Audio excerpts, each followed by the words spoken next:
রাঙামাটি এক অপার্থিব নীল সবুজের দেশ। পাহাড়ের সারি সারি ঢেউ তার বুক চিরে এগিয়ে গেছে আঁকাবাঁকা রাস্তা। কাপ্তাই লেকের নীল জলের মাঝে প্রতিফলিত আকাশের ছায়া, যেন জলেও এক স্বর্গ তৈরি হয়েছে। ঝর্ণাগুলো পাহাড়ের বুকে মুক্তোর মতো ঝরে পড়ে। শুভলং ঝর্ণার গর্জন, চিরাং ঝর্ণার শান্ত ধারা, সবই যেন প্রকৃতির ছন্দ।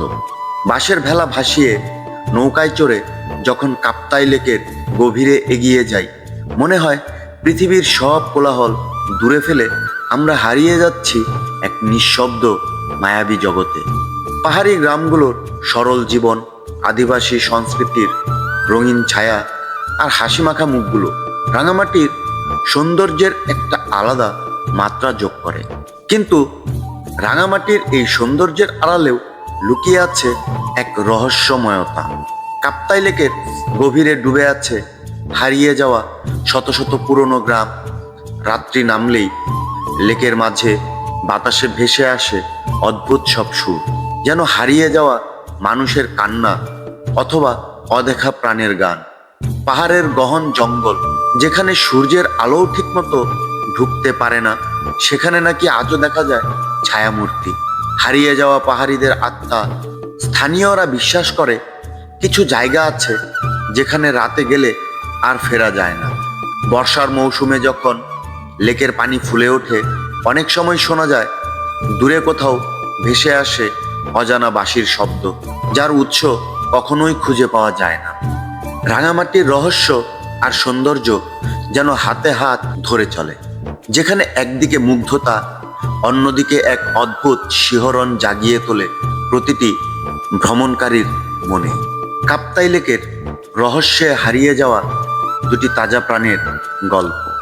বিয়ের পরে আশায় বুক বাঁধে কখন স্বামী দেশে আসবে, তাকে নিয়ে যাবে স্বপ্নের আমেরিকায়, যেখানে গিয়ে স্বামীর সাথে স্বপ্নীল ঠিকানায় হারিয়ে যাবে দুজনেই। কিন্তু তার আগেই মাত্র 15 মিনিটের আকস্মিক একটি ঝড় সবকিছু ধ্বংস হয়ে গেল। হারিয়ে তারা গেছেন, তবে স্বপ্নের আমেরিকায় নয়, চিরতরে হারিয়ে গেছে না ফেরার দেশে। কাপ্তাই লেকের অতল গভীরে, তাও আবার একমাত্র জীবন সঙ্গিনীকে নিয়ে। এমনই এক বিকেলে হৃদয় বিদারক ঘটনা ঘটেছে পর্যটন শহর রাঙামাটির কাপ্তাই লেকে। জেলা প্রশাসকের বাসভবন থেকে মাত্র 1 কিলোমিটার দূরে আদার পাহাড় নামক এলাকায় লেকের প্রায় মাঝখানে ঘটে এই ঘটনা। আমেরিকা থেকে ফিরে এসেই প্রিয়তমা স্ত্রীকে নিয়ে যাবেন আমেরিকায় বসবাসের জন্য।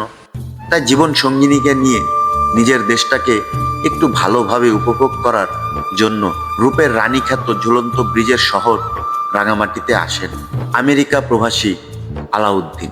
এখানে এসেই নয়নাভিরাম কাপ্তাই লেকে ঘোরার জন্য তাদের মন ব্যাকুল হয়ে ওঠে। ঝুলন্ত ব্রিজে ঘোরার পরে দুপুরের পরপরই বিকেল 3:30টার সময় একটি দেশীয় ইঞ্জিন বোট ভাড়া করে প্রিয়তমা স্ত্রীকে নিয়ে লেক ভ্রমণ উপভোগ করতে বের হন আমেরিকা প্রবাসী আলাউদ্দিন। দক্ষিণ পূর্ব এশিয়ার কাপ্তাই লেকের নয়নাভিরাম প্রাকৃতিক সৌন্দর্য উপভোগ করতে করতে বেমালুম ভুলে গেছেন নিজেদের গায়ে লাইফ সাপোর্ট জ্যাকেট পরতে।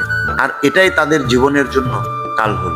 মাত্র 15 মিনিটের আকস্মিক ঝড়ো হাওয়ায় কাপ্তাই লেকের পানিতে হারিয়ে গেল দুটি জীবন প্রদীপ। তাই সকল ভ্রমণ প্রেমীদের জন্য আমার অনুরোধ, আপনারা যখনই কোনো ভ্রমণে বের হবেন অবশ্যই সতর্ক থাকবেন এবং প্রয়োজনীয় সেফটি নিয়ে নেবেন। সবাই ভালো থাকুন, সবার ভ্রমণ সুন্দর ও নিরাপদ হোক।